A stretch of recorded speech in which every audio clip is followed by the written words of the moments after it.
Dobar dan! Naš današnji zadatak je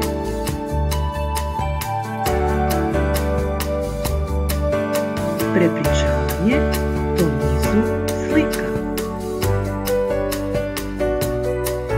Što bi to moglo biti?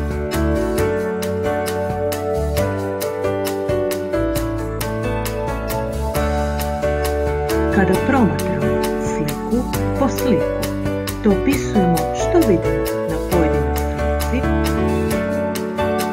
kažemo da opisujemo po nizu slika. Pokušajmo zajedno.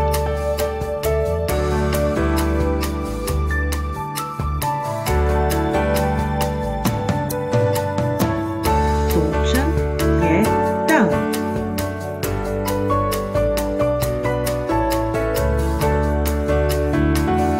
Djeca su na livadi.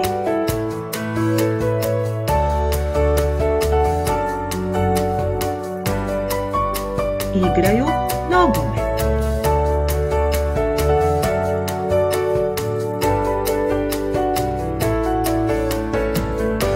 Lopta je odletjela daleko.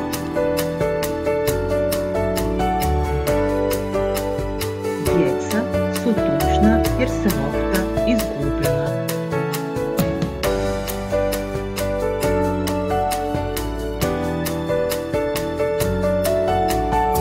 Psić je pronašao loptu.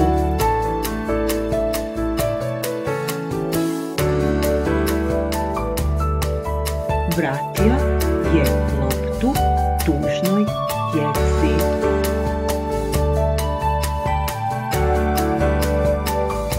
Djeca su ponovno vesela i igraju se sa psićem. Odlično smo napravili danas.